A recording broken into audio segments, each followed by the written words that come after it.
Hello, hello, hello. Good evening, and welcome to the Balls Out podcast. We are back. It's the international break is finally over. Thank God. Yeah, we've all had a bit of a well-deserved break. There was nothing to talk about. England wasn't interesting. If you're Irish, Irish wasn't interesting. To be honest, the international break just winds me up. So gladly, we are now here to talk about Premier League football and, more importantly, Manchester United. And we're going to get straight into it. Um, As you can see, always here, always joined by Mr. Langridge. How are you, mate? You okay? Yeah, I'm good, mate. I'm good. It's nice to be back on next to someone rather than just doing it on my own. But yeah, no, looking forward to this. This is a massive game. Good press conference earlier, so we can get into the bombshells rather than talking about the bomb squad. Yeah, absolutely. Yeah, yeah. If you saw last week, Mark was flying solo for us. Really done, really, really well. And yeah, if you want to go and check that out, absolutely, please do. We are having some technical difficulties with EvMax, our streaming process, as you can see there. So please bear with us. We are doing our best with it, but if that little thing in the corner starts moving around, there's nothing I can do about it. We've just been we've been hit with a bit of a glitch in the system, so we're working on it. But we'll do what we can. But anyway, let's talk about the game itself. No. Tell you what, let's leave the game for a bit. Let's talk about the bomb squad and the people that have left. And because I haven't actually had a chance to do a show since deadline day, so we've had Hoyland go. Yeah. Onana left last night, gone to Trabzonspor, earning a significant more amount of money than he was at United. We should add. Yeah, that is due to the lack of tax paid in Turkey. Yeah. Signing So on bonus, all of his wages and goal clean sheet bonuses as well. So what do you make of Onana leaving, first of all, mate? um oh I would say it's two sides of a coin. 50-50. I am happy he's gone. Um, he's probably the first transfer since Di Maria, maybe a Sebastian Veron, big named transfer we've brought in that has failed miserably. Um, I wouldn't have added Alexis Sanchez. You could put in there, but technically that was a free transfer and we fucked up with wages. Yeah. But yeah, it's just gone from bad to worse to diabolical to probably wishing he'd never played football for him. Up until literally this weekend, gone. The goal he concedes this weekend is anyone who's played football is horrendous. But on the flip side, I'm actually really happy that he's left and gone. I want to play football. I've got a well. He had a World Cup coming up, probably hasn't now, but and Yeah. it shows a positive mentality. He is still a Man United player. Obviously, we must add he is only on loan. But I think he's that kind of. He literally could cut both his hands off, and he still tells everyone he could catch the ball. Do you know what I Yeah. mean? Yeah. Yeah. He thinks he's better than what he is, and he's maybe this is what he needs to be brought back down to earth, because obviously he started with a great career at Barcelona, then went out Ajax, Inter, to Manchester United. So his career was doing that. He's got to the league Yeah. and gone, fuck me, this ball moves different, straight down, and just fallen off a cliff. But Barcelona didn't risk him, and you'd probably say La Liga's the second best league in Europe, right behind us, most Yeah, I likely. wouldn't. I wouldn't argue with that. So the fact he even moved to Holland and that slow tactical football, Italy's quite slow, I think personally. It's getting quicker the way they play. Um, so yeah, I'm glad he's gone. I think it's a good move on all departments. We're not paying any of his wages, so we're probably saving another million a month. You'd say probably like that or close to. Yeah. And it works for him. His confidence is going to go up. He's got money in the bank. I am going to touch on the wages demand that came in. He wasn't happy that his wages got cut by 25%, claiming that people dependent on him back in his own country. Then Right. at the end of the day, this guy got us eliminated from the Champions League by throwing a ball in the net 5 out of 6 games. So, yeah, that kind of mentality, I don't want at the club. So that would be my passing shot. Is this another bad egg we're getting out before it got too rotten? Right. Yeah. Yeah. It's a shame, really, because there was a lot of high hopes of Onana when he joined, and it's just never really been. I think the whole art of goalkeeping annoys me anyway nowadays. I think we were so set on having a goalkeeper that could play out of his feet, Yeah. and that's just the way football has gone now. Whereas we had a goalkeeper beforehand in David De Gea that was a good shot stopper but couldn't play out with his feet. But he's doing that in Italy, and he was doing that in Spain, and I've Yeah. listened to when he was scouted. Yeah, he's always played out of his feet. It's just it's if players aren't in the right position, sometimes you can't see that pass. Mm. You know, we've got plenty of midfielders that can't thread the ball through an eye of a needle, so we ain't going to expect our goalkeeper to do it. Yeah. But yeah, I mean, we need to see. I mean, he's come out today, Ruben Amorim, and he said that Bindy is starting on Sunday. Whether you think that's a mistake or not, with the new goalkeeper coming in, I think it was obviously too early for a new keeper to come straight into the starting 11. He's going to get brought into the squad slowly, as you would expect with any sort of that situation. Well, it would have helped if we. I don't think we should have. I'm just going to say that now before the next bit comes out my mouth.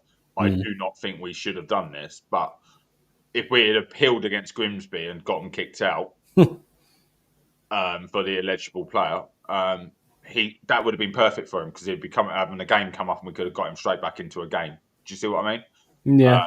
It's just bad timing in that respect. And like you'll probably understand this. I certainly think this. If we'd got him when we wanted him, he would have played that match instead of Onana. Yeah. Yeah. Onana would have been out on loan earlier, and potentially even a better club for him. So, you know, Ineos got players in, we've got players out. Have they done it in the correct timing? No. Is this a financial thing? I think so. I think it was all tied to these sponsorship deals and getting the money in from them. Yeah. Yeah, 100%. But, you know, like you say, Andre Onana is still a United player, so we do have to wish him that. Whether he comes back and actually wears a United shirt is a different matter. It does feel a little bit like kicking the can down the road. We'll probably have this same situation next summer where we want to sell him to Trabzonspor and they don't want him, and yeah, or he might be another player we get zero money back in for. I'm sure. Or there's every chance that he goes and has the season of his life, and then he's worshipped by the Turkish league, and ends up becoming the highest paid goalkeeper in world football. You know, you just never know. Did Edison go there? Is Edison there as well? He is, isn't he? Not same club, but didn't he end up? It was a Turkish team that was looking at him. I'm sure Fenerbahce or someone like that was looking at him. So it'd be quite interesting. Bear with. The current club of a certain Brazilian current team, Fenerbahce. Yeah. Yeah. So they're going to come up against each other. That would be quite fun. So, yeah. Like you say, it was probably the one thing that had to happen. I was surprised that we went for the youngest option at 23 instead of a Martinez, I think we still should have just tabled a bid for Donnarumma to make Man City have to pay more money for him. Do you know what I mean? Something stupid like that, knowing he wouldn't sign for us. Well, the Martinez thing's a really interesting thing because nobody really knows what's happened there, because there's a lot of contrasting reports to say that he was basically waiting at Aston Villa's training ground on deadline day for the phone call to start heading to Manchester. And obviously nothing happened. And then we end up signing this new goalkeeper instead. And still he was sitting there waiting for a phone call. It smells a lot to me like a January deal.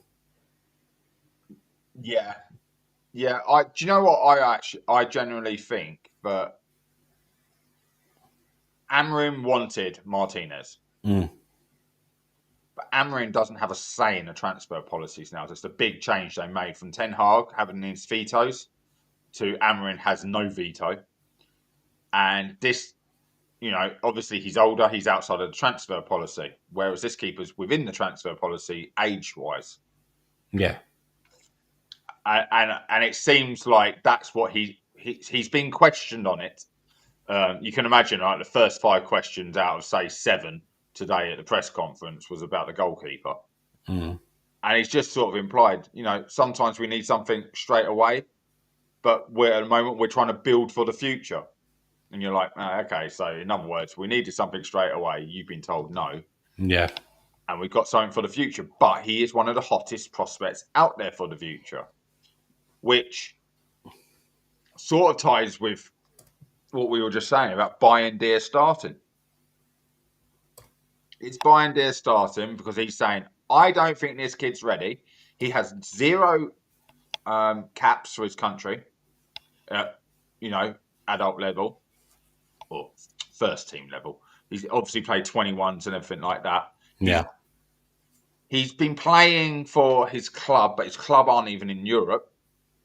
So I think he's only got about 50-something games under his belt in professional football in a low league. So, yeah, we need to bring him in. You've got all our players smashing the ball at him and see how he gets on. Yeah, 100%. Yeah. We shall see how he gets on. Let's talk about Hoyland before we talk the Man City game. Obviously, he never wanted to leave. It was quite clear that he wanted to try and stay and fight his place, and he was basically forced out. I think this will be, and I think we've said it before, this will be the best decision he's made. Oh, mate, I'm waiting for him to score tomorrow or Sunday as well on his debut. When are they playing? It's Napoli, isn't it? It's Napoli, and I believe it's Sunday. I think it's So Sunday. just to put that into context, he's gone from not getting any service from the players that he's currently playing with at United to playing with, tomorrow night, Fiorentina away Against the Gea. against De Gea. So he's gone from playing with teams that won't give him service to playing with Scott I can't McTominay, watch that. Yeah. who's nominated for a Ballon d'Or and he's one of the best central midfield players in the world right now. Kevin De Bruyne, who's a wizard on the ball, so he's going to be getting service from there.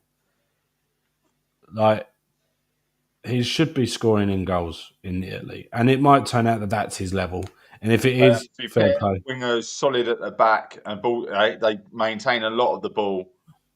It's not about being his level. He's gone from 15th place Manchester United to the current champions of Yeah, Italy and one of the favourites, to be like the top 8 of the Champions League. yeah. So It's going to be interesting, but yeah, we could talk about it for a while actually. But we've been pretty vocal on Rasmus Højlund for a long time. I think it was never because we've seen it now with Šeško. He's only played 2 or 3 games for United this season, and you can quite clearly see already that it was never a Rasmus problem. It was always a system problem. This system just makes we saw it with Obi. The cameos Obi made. We've seen it with Rasmus. We've seen it with Sesko. In a way, we've seen it with Mount because he was never in the box at the start of the season. He was outside the box, the ball wasn't coming in. But then you flip the coin and you say Rasmus. Okay, it was a tap in, but it was in the right place at the right time for Denmark. That in this transfer window, I think he scored in the last international break as well. Yeah, and I believe he'll go and score 20 goals in Italy if he's there as first choice striker. It's the only thing he's going to come up against. Obviously, Lukaku is out injured, and when Lukaku's back from injury, he'll be the backup to Lukaku. Fucking great! I want him to be a backup striker. I want him to be learning. So, hey Naomi, great to see you. Happy Derby weekend. Amazing. Well, we hope it's a happy Derby weekend, but that's probably a great way to move on to it. What a game to come back to. 100%. Yeah. That is a great segue, and we appreciate you, Naomi, as always. Yeah, let's talk the City game. So they're coming off the back of what? Talk to me. They're coming off the back of some shocking displays, but some good results. But more importantly, they're coming off the back of one of the worst injury runs they've had in a while. As of this international break, no Mamouche, no Shirky, no John Stones. Nawari didn't finish the last game. Kosovic is out. So Yeah, just checking now. So they're coming off the back of 2 losses in the Premier League: 2-0 at home to Spurs, and then 2-1 away to Brighton. And United come off the back of obviously an exit in Grimsby in the Carabao Cup, but then on a win. and then the Burnley win. And I watched the Brighton game. They were shit. And I know there's been comments about Lenny Euro has made regarding he's not scared of a striker who only gets 4 touches. But when I watched the Brighton game, I saw that, you've got, what, can we agree, the best striker probably in the world if you give him the ball? And he's asking for the ball, and they're just not passing him the ball. Yeah. Making runs, not passing him the ball, Simple little pass, 1-2s, nothing. It's just always got to try and get to the, it's almost like the pattern of play is we have a pattern for this segment of the pitch, this segment of the pitch, this segment of the pitch, and I only want you to touch the ball when it's in the goal. Yeah. And it's amazing how he was obviously on international duty this week and scored, what was it, 5 goals in their game? Yeah, they won 11-1. 11-1, when was it? Tuesday, I think it was. Yeah, Norway, Moldova scored 5 goals. 1, 2, 3, 4. Yeah, 5. But so it goes to show I know it's against Moldova, but that's not the point. It was against Moldova, and Moldova actually. So I don't get this. That's why I don't watch international football. Quick little rant. Why is it when England play Moldova, they sit back in a 5-4-1 or even a 5-5, right? They play Norway and they get pumped 11-1, and they're constantly on the attack against them, trying to score.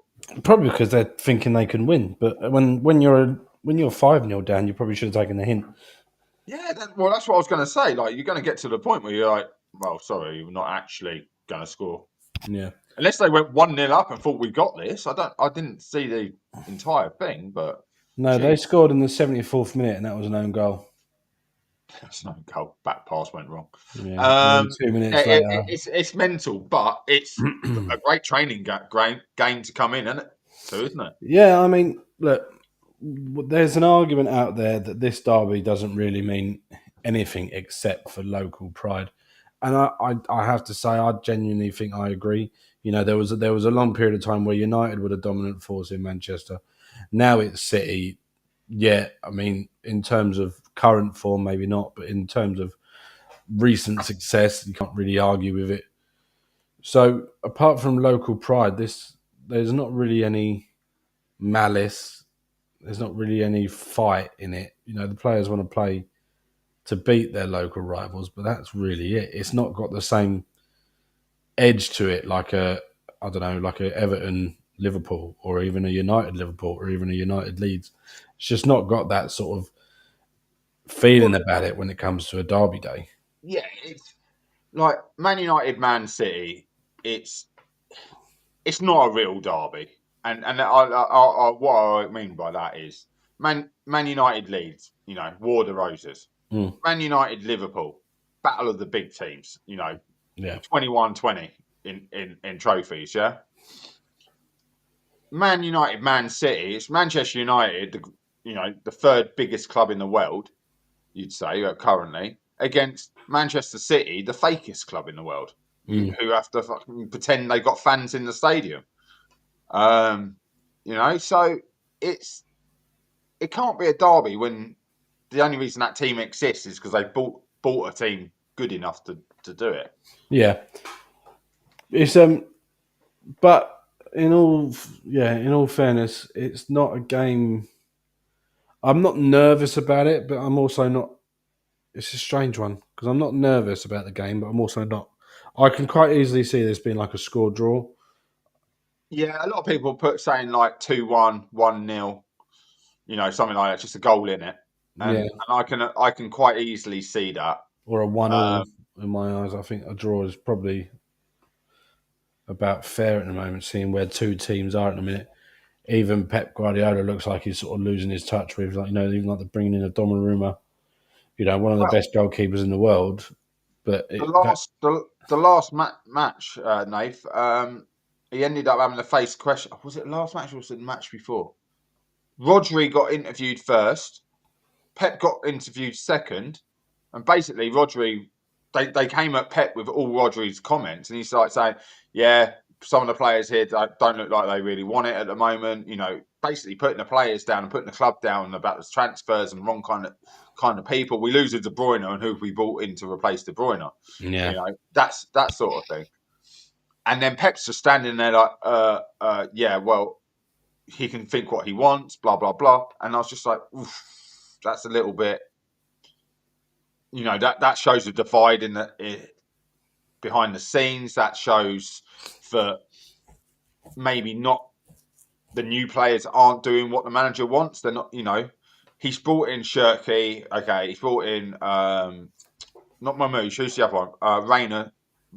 I call him Reindeer because of the way it's spelled, but Reinders. Reinders. Yeah.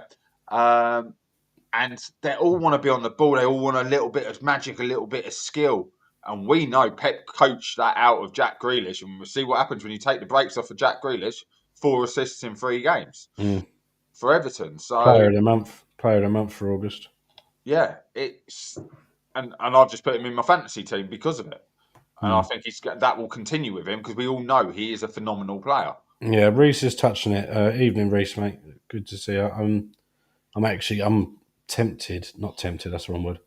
I'm down to be driving to Scotland for work next week. So I should be in Glasgow Monday night / Tuesday morning. So maybe we'll sort something out, go for a beer or something. But anyway, that's not the point. Yeah, 1-1 and just move on. I think too many of our fans are overestimating City despite their injuries, which I find absolutely weird. Yeah, Mark was saying that earlier on. They've got a lot of injuries right now. So they're going to be fielding a weaker team, that's for sure. And they've been shocking at the back anyway. So taking John Stones out, who has had a bit of a shitter to start with, John Stones isn't. Yeah. So John Stones isn't the player he was even 2 or 3 years ago. That's absolute he's shit. been killed, isn't he, by injuries? I think Injuries have done him over. There was a prime moment in England football where, you had Harry Maguire and John Stones as the two defenders for England, and they were unbelievable under Southgate. Yeah. So no, I can agree with that. But yeah, John Stones has then had like 3 long-term injuries, if not more.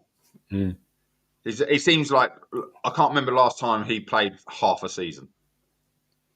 That's what it feels like with him. Yeah. To sell Kyle Walker or lose Kyle Walker, even though they needed this rebuild, there's no shadow of doubt, Man City needed this rebuild, but they've had to do it in a United way, where they've tried to do it all in one summer. Well, you say that, but have they really bought any defenders? Well, no, that's because they spent all their money on other players. Yeah, that's what I mean. So it's the same situation. It's the same United. Yeah, exactly. They've done exactly what United did. We've signed three attacking players without buying central midfield. Yeah. Excuse me, and a goalkeeper. Yeah, and that's it. But on Diego Leon. Well, we've got to look at United's team really because we can talk about all these players out for Man City. Oh, big up, Danny B. Nice to see you.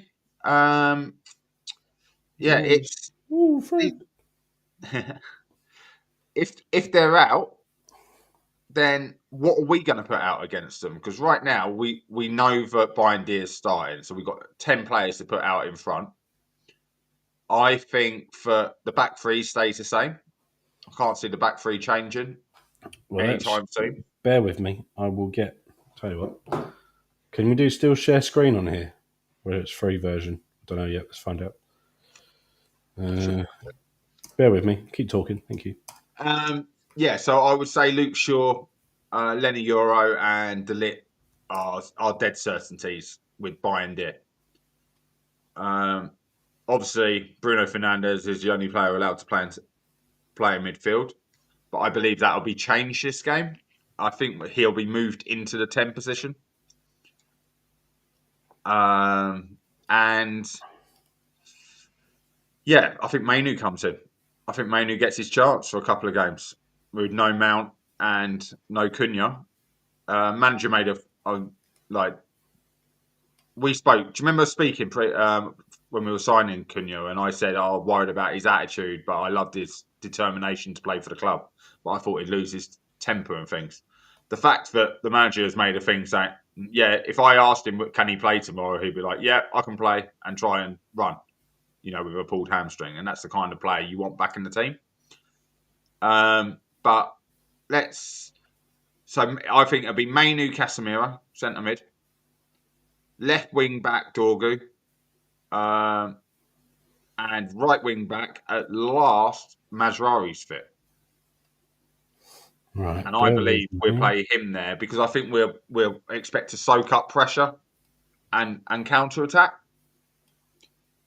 Oh, here we go. Okay, there you go. See how quick that was. Nobody even knew I was messing around there. I was fully.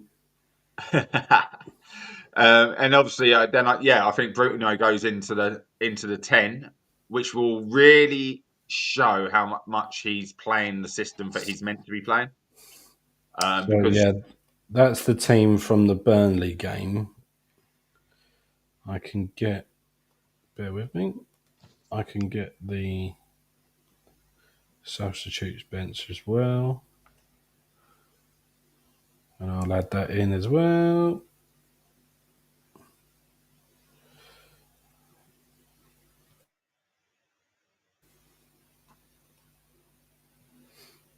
No, don't worry. Let's just stick with that. Sorry, go on.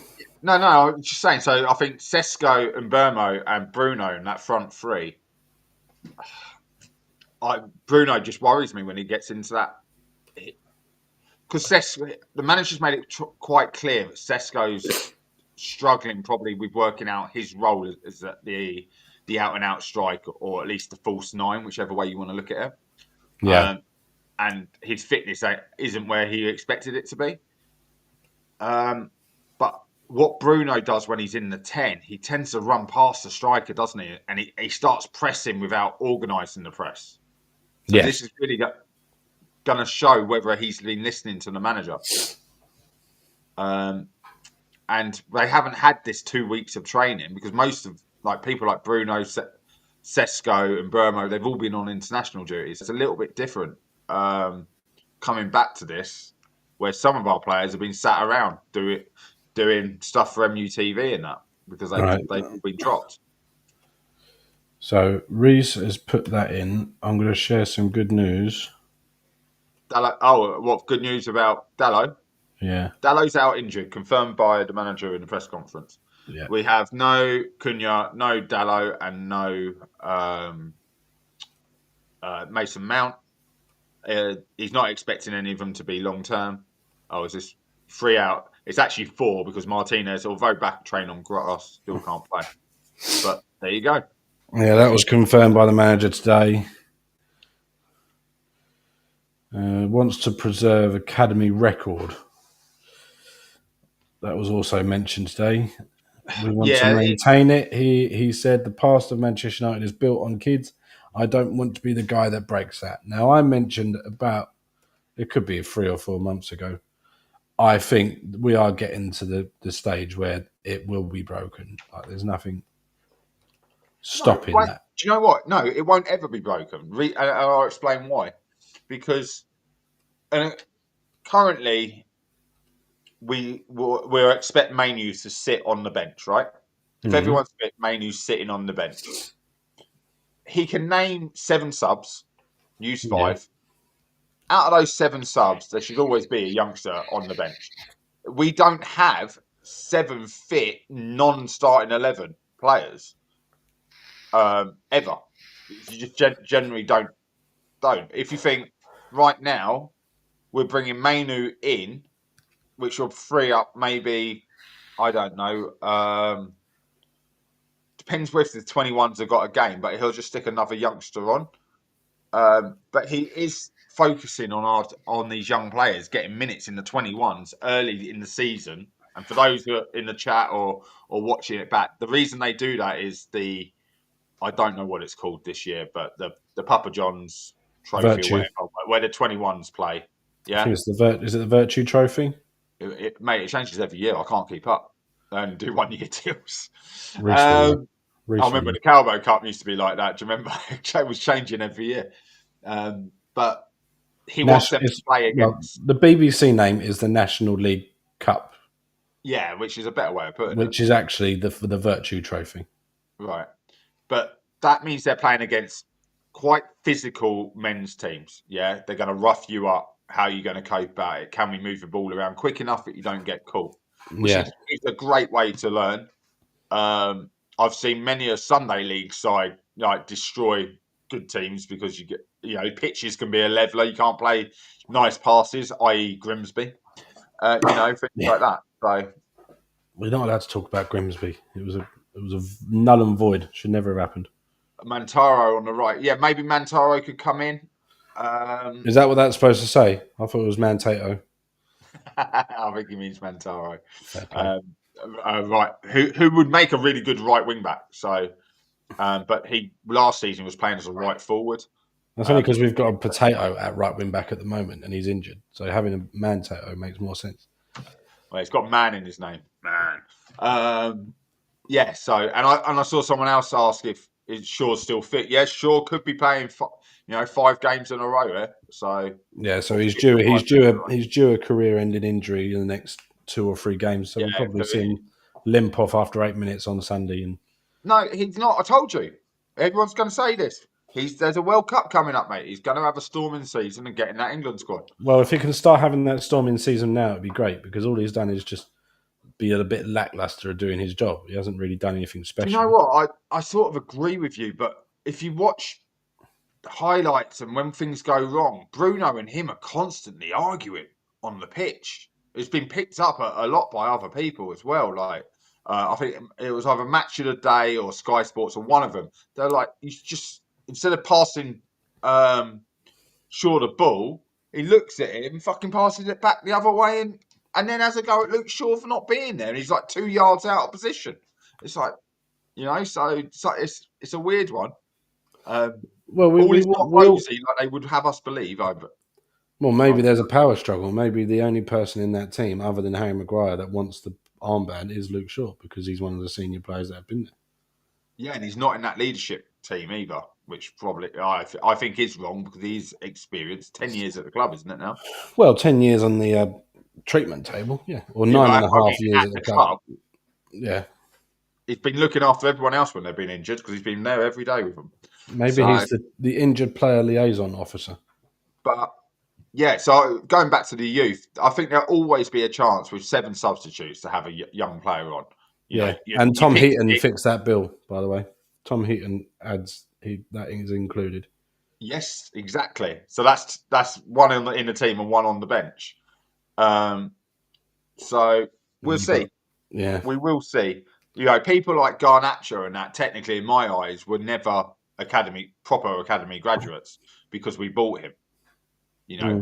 Because this rule is as long as you buy him under the age of 16, they will class as an academy thing. So yes, on paper it counts, but they're not local players come through the ranks.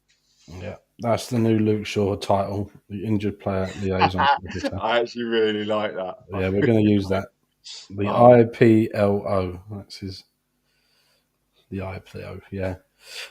So what do we think? Are we just thinking same starting 11 other than Cunha basically and Dallo? Well, yeah, I think Sesko now. I'll bring it back up. Let me bring it back up because I've already forgotten what it was. Sesko will have to play up front. Well, he doesn't. He could play Xerxes. He did shock us all the other day and put Xerxes on before Sesko. But yeah, I think Cunha comes out, Sesko comes in, Bruno moves forward into the 10 where Mount was. Mainu comes in for Bruno in midfield, and Dallo is Ahmad. And oh yeah. So from that, I think both Ahmad and Dallo had come out, and we bring in Dorgu and Mazrari.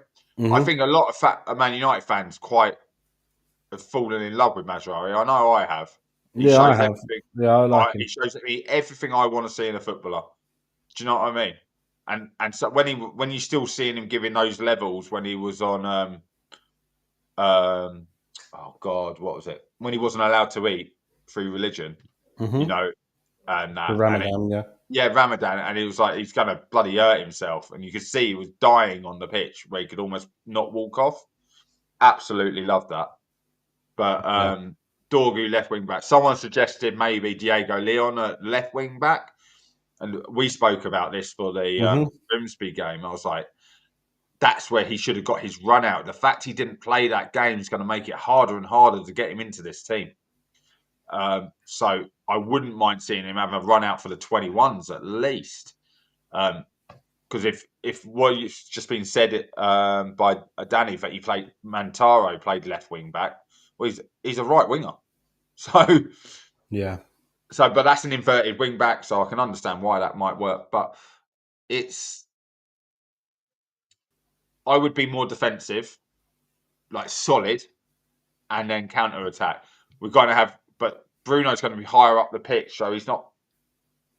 I think if Amarin had the starting 11, he would necessarily want to start Bruno from midfield, and with Casemiro doing those curved balls down the line, would be a better fit for us in this game, because that's where I think Bruno comes into his element, the quick, accurate long balls. Yeah. Danny's saying that he played in the 21s this week. So does Well, that mean? Diego Leon did play. I didn't see the 21s this week.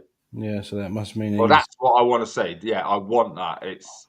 I think it's really important. Plus, he's not. I don't think he's going to be a defender. I've seen him on the ball. I know he's South American and that, but he can half run with the ball. He's got that bite. He's like Yeah. Martinez in his tackling, and he's like Cunha with the ball at his feet. So there is so much potential in this kid. Mm. I'm hoping he's a Roberto Carlos regen. That would be fucking amazing. Do you know what I mean? But we can only dream. 100%. Yes. So, oh yeah, in the PFA game, what a goal from the halfway line the PFA scored. Fucking wanker that was. Just turned to this year. It was like Wayne Rooney's. So yeah, it's a hard one. It's a hard one because now I don't know how to expect Man City to play. It's hard to say what's best to line up. That's who I expect to line up.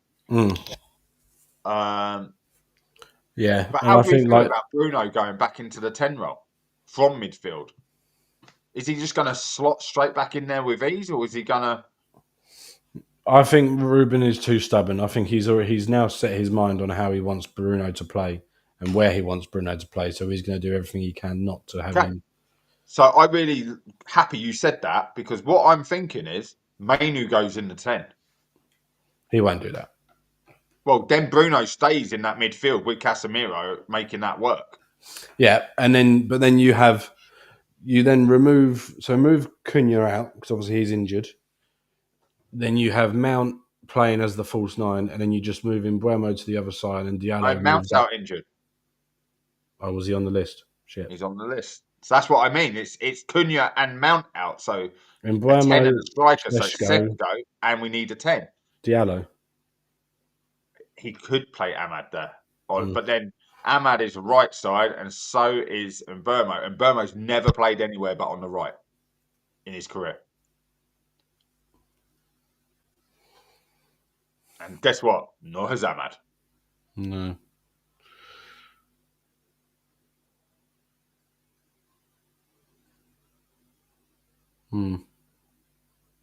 Yeah, it'd be interesting to see. I think he's been too stubborn with keeping Bruno and the Mainu situation quite public that they're fighting each other for that position. So Yes. yeah, I'm on your wavelength entirely here. It's like, how do you, you know, yeah. yeah, Danny's suggesting a different formation entirely. Well, not yeah. I entirely. It's pretty and much the I, same. Daniel, I'm the same. I would play 4-2-3-1. I think we have three outrageous tens, and we I'm. have an abundance of tens, and we could play Burmo up front with Sesko. Get I don't four at the back understand. I really don't understand why we're not just going basic 4-3-3 because you've got two perfectly. I know when all because we players are can't fit. trust the one holding midfielder. That's all. And you could play two holding midfielders and 1-10, but then I think we'll end up with six at the back and four up front. Mm, So it's when one thing that is I've constantly been saying probably since pre-season is we're still lacking discipline in their positions. The most disciplined role when you're playing wing backs for whatever position you are in is your defensive role. There's no point gambling when you're 3-5-2 because there's so many big gaps behind each layer, if you like. You got three at the back and with no cover wide. So therefore, if the centre backs go wide like they do at Sporting, mm. you get big gaps in between them. And our holding midfielders aren't good enough to get up and down the pitch to fill those gaps. So there's big gaps in that pocket where Fulham exposed us in. And then there'll be pockets going the other way. So it's the lack of discipline in. I've said Bruno a lot, but it's not just Bruno because one player ill discipline would be shout. If everyone else was disciplined, they'd be like, "Get the fuck back in your position." Do you know what I mean? Because they're in their positions, or I'm playing here. Get out my way. Yeah, It's not happening. So they're not all being disciplined. So I agree with what you're saying. I think Amarin needs to put his foot down and say, "No, you are my two starting central midfielders, and I need you gelling. I need you working. And it doesn't matter who's in front of you. You need to pass them the ball." yeah. No, I agree. Wholeheartedly agree. Right, let's do some score predictions. I said earlier, I'm pretty certain this not going to be a boring game, but I think it's going to be a score draw. I'm going to go 1-1. Okay. Okay. I'm, Because, I, I, I see goals in this right, I know because in terms of history, there are normally goals. Bearing in there's normally mind, late goals, that's for sure. bear in mind, it's Champions League next week. Mm. Man City are playing Napoli on Thursday night. You fucking joking? Man City's first Champions League game is Scott McTominay and Rasmus Højlund with Kevin De Bruyne. Man City v Man United retirement players. Højlund hat trick incoming. Oh mate, imagine straight out. So Get are they going to rest anyone on Sunday? Well, they haven't got a none. choice because they haven't got anyone to rest. So there's They're an all injured. interesting thing happening tonight. Frankfurt are playing tonight in the Bundesliga, and within the first 8 minutes, two players have gone off because of they both played 90 minutes. 180 minutes in they were saying in the two matches, and they've gone off injured with muscle strains. Right. So and that's not such a quick league. So yeah, with Man City's injury worries, you'd think they're going to come hard in the first half and try and get some players off in the second half because of the Champions League. But I think 3-2. To us or to them?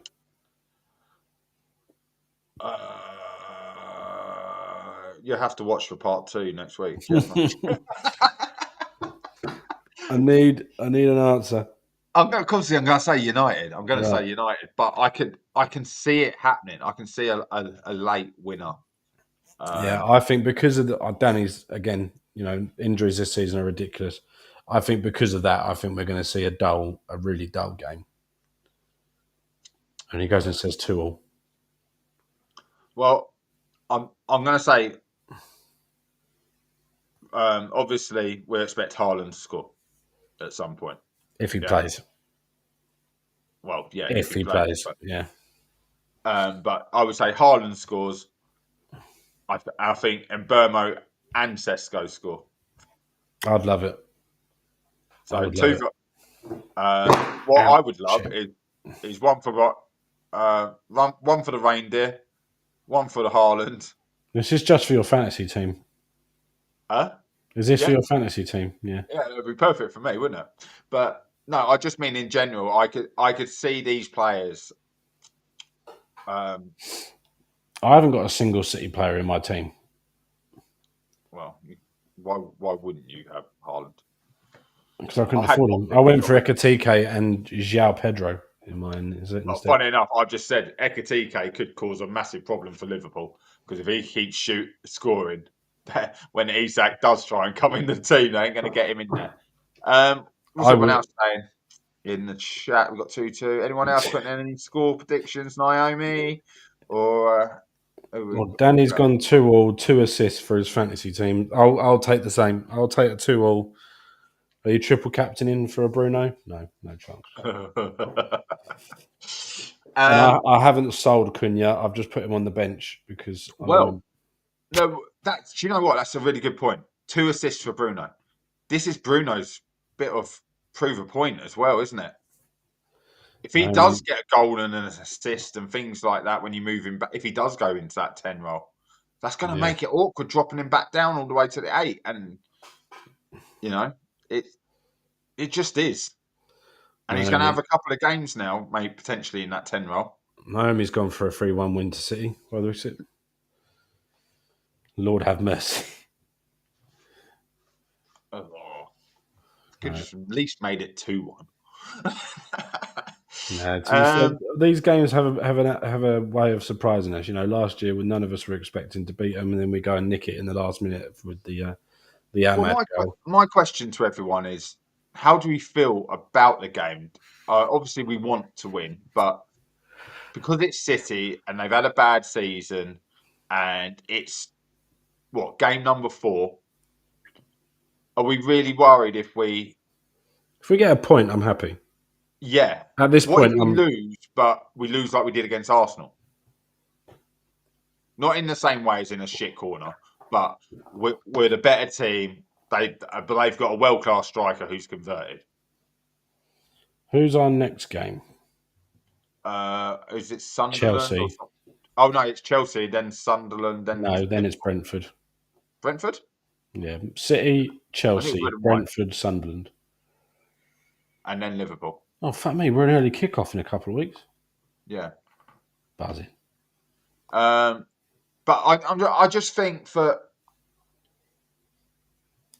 I don't want to be one of those ones saying it. It's like when when you have how you think and then what your heart says when you're talking about your football team. But I've seen stuff starting to happen on the pitch, and we've got a shit start to the season. Like I say, City, Chelsea, 2 maybe okay games. Liverpool. Well, we played Arsenal. 2 shitty games, and we had City. So literally, as soon as we get any kind of momentum, we're coming up against a decent side. Yeah, I think if we get a point Sunday, a point at Chelsea, and then 6 points against Brentford and Sunderland, I don't think any United fan truly would grumble at that. You'd think, okay, that's fair. I will take that all day. We predominantly are shit after the international break. Yeah, well, I remember that year when we had Mourinho, we won our first 3 games 4-0. And then after that, we went on a 6-game draw-lose streak. So we'll see. But fingers crossed, Portuguese managers and all that, maybe they'll be able to. Danny, I love your enthusiasm. 7 points from 3 games. So basically, you're saying we have to beat either Man City or Chelsea. And beat Brentford. Yeah. Love it. Brentford's a 3-pointer, and then you're saying we pick up 4 points versus City or Chelsea, which we did last year. We did that last year. So we know we can do this against the big teams. We know we can turn up against these big teams, and the problem is it'll be the Brentford game where we probably get a point. You know, or the loss. It'll be that game. We beat two of them and then fucking lose to the a struggling side. Depends what you want to compete for, I think, Danny. Depends. We've spoken about our realistic predictions this year, and I'm in the position where I think if any sort of Europe will do, but I'm not 100% convinced on. It just depends on how these next, like you say, these next 3 games are pivotal into moving on to the next bit. We'll see. Anyway, We're turning into Liverpool of the 90s. That's my biggest fear. You know, when they were trying to turning come back. into. Yeah, basically when they haven't won the league for so long and really struggling, and then they'd come out, they'd beat Arsenal, they'd beat Chelsea, or they'd beat Newcastle back then, and then lose to the team bottom of the league without a win. Mm-hmm. You know, and that's starting to be us, and that's a mentality thing, and this is what needs to change at the club. But this was always going to happen. You know, we were so Oh, successful for so many years, it was bound to happen. Anyway, we can do a whole show on that. So let's not dwell on how we're turning into Liverpool tonight. We feel exactly the same, Danny. Top 8 with the squad we got, top 8, top 9, whatever the European places are, we have to finish in Europe, and we have to aim top 4, top 5, and then we drop. But we've got to beat everyone. And right now, City are there, and they are capable of being beaten. The way they're playing, hence the reason back to back. Yeah, love to do the hat trick on them, and as well. 100%. There'll be 3 in a row without a win, and I think we haven't lost to them in a few now, have we? Or our record's starting to swing back the other way. Potentially. And then like Chelsea are so hit and miss. No Palmer still, I believe. Still no Palmer. Mm-hmm. Maybe they can play Garnacho and someone can absolutely smash him one. And I would. It doesn't happen like that anymore, though, does it? You know, it will be, best friends. You know, let's meet up in London afterwards. You know, Dallo and Bruno, let's all meet for a beer or something. Like this, it's not like that anymore. If it was Keno on the starting maybe lineup, Cunha's back for that game. Cunha smashes them. oh, I'd fucking love that. I fucking love it. They don't play anywhere near each other. Maybe at a corner or something like that. Harry Maguire headbutts him. Yeah, that'll do for me. Right, thank you everyone so much for your comments tonight. Really appreciate the engagement. We will hopefully be back, I'm hoping, Monday, depending, maybe Tuesday, to review what has happened. Tuesday.